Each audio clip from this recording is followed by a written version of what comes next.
চলেন আপনাদেরকে নিয়ে একটা ছাদের মধ্যে ঘুরে আসলাম। আবার মনে করলেন না ঘুরতে নিয়ে যাচ্ছে, অবশ্যই এখানে কাজ আছে, কাজও করতে হবে। শুধু কি ঘুরলে হবে? কাজ মানে আর কি, মানে তার কিছু করবো না। এখানে আমি কতগুলা মরিচ দেখলাম, ওইগুলার উপর হামলা করলাম। হামলা মানে ওইগুলা দেখে আমি লোভে পড়ে গেলাম, লোভে পড়ে এগুলাই আমি নিজে নিজে ছিঁড়ে ফেললাম। এগুলা চিরতে চিরতে দেখি এটা একটা বিদেশি ফল, এটা কি পটকা নাকি ব্লুবেরি, কোন একটা যে কোনো একটা হবে বলে। দেখি ওখানে অনেক ধরেছে, কিন্তু এগুলা মাটির সাথে মিশে আছে। জানি না এগুলো এমন কেন, এখানে আমি অনেক গাছ দেখেছিলাম এরকম আগে, এগুলা কিন্তু লম্বা লম্বা টাইপসের, এগুলা তো মাটির সাথে মিশে যাচ্ছে গাছগুলা। তারপর এগুলা দিকে লোক সামলাতে না পারে এখান থেকেও কয়েকটা ছিঁড়ে নিলাম। ছিঁড়তে ছিঁড়তে দেখি সামনে আরেকটি গাছ, গাছটি হচ্ছে সাজানা গাছ। এখানে মাসাল্লাহ এবার সাজানা ধরেছে। আমি এই গাছের সাজানায় প্রথম খেলাম, আগে কখনো আমার সাজানা খাওয়া হয় নাই। আমি ফার্স্ট খেলাম, আমার কিন্তু তেমন একটা ভালো লাগে নাই। সবাই বলতেছিল এগুলা ওষুধের জন্য খাই, ওষুধ হিসাবে খাই, খাইলে শরীরের জন্য অনেক উপকার ভালো। তাও তার জন্য একটু কষ্ট করে খেলাম, সমস্যা নাই, খেয়ে তো নিজেরই উপকার করলাম। তারপরে দেখি নিচে আরো মরিচ গাছ রয়েছে, ওইখান থেকে আমি আর আলিয়া মিলে কিছু মরিচ আবারও ছিঁড়লাম। ছিঁড়তে কিন্তু ভালোই লাগে।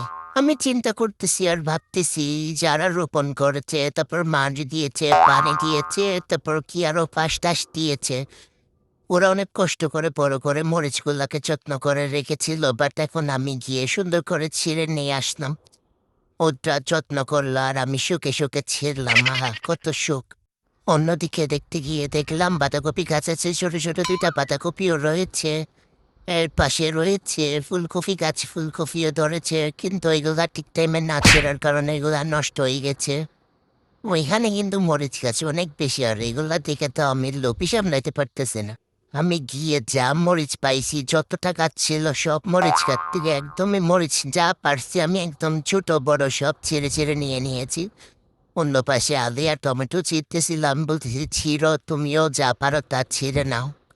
দুজনে মিলে ইচ্ছা মতো ছেঁড়াছেড়ি করলাম, অনেক কিছুই নিলাম। তারপর এখানে আরেকটা মোলাও পেলাম মনে হয় আমরা। সে কি পেলাম সব একসাথেই দেখাবো আপনাদের। মরিচ গাছের এই মরিচগুলো হচ্ছে অন্য রকমের, ছোট ছোট কালো কালারের। এটা কি নাম যেন বললো, আমার তো খেয়াল নাই। ওইগুলা সবুজ সবুজ বড়গুলা, কিন্তু বেশি গাছ ছিল, এটা শুধু একটাই ছিল। দেখছেন একটা অনেক বড় মোলা পেয়েছি আমরা। তারপর আর একটু ঘুরে ঘুরে দেখলাম ওই পাশে একটা মরিচ গাছ ছিল, ওইটা থেকেও আমি হামলা করে অনেকগুলা মরিচ ছিঁড়তে পারলাম। এই মরিচ ছিঁড়তেছে আর আলী আমাকে বলতেছে আর কতগুলা নেবা, আর কতগুলা নেবা, চলো না এবার চলে যায়। আমি বলতেছি দাঁড়া, আসছি যখন আজ সব শেষ করে নিয়ে যাবো, আর একটাও রাখবো না গাছের মধ্যে। আমার ছিঁড়তে ভালো লাগে, আমি কি করব বলেন তো আপনার। এগুলো পারমিশন নিয়ে আসছি যে মরিচ যা পাবো তা আমি নিয়ে যাবো, ওইগুলা মানে বলে আসছি। তারপর উনি আমাকে পারমিশন দিয়েছে আমার আন্টি, তার জন্য আমি এসব মরিচ ছিঁড়তেছিলাম। কেউ আবার মনে করিয়েন না আমি নিজে থেকে এসে ছিঁড়তেছি। মরিচ ছিঁড়তে গেলে আমি মরিচ গাছ ভেঙে ফেলে, এটা আমার একটা স্বভাব, কিছু করার নাই। অনেকগুলা মরিচ পেলাম, টমেটো পেলাম, ও তিতে কাঁকরোলও পেলাম, তারপর একটা মোলাও পেলাম। মাসাল্লাহ আমরা অনেকগুলো পেয়েছি, ছাদের মধ্যে ঘুরে ঘুরে অনেক করি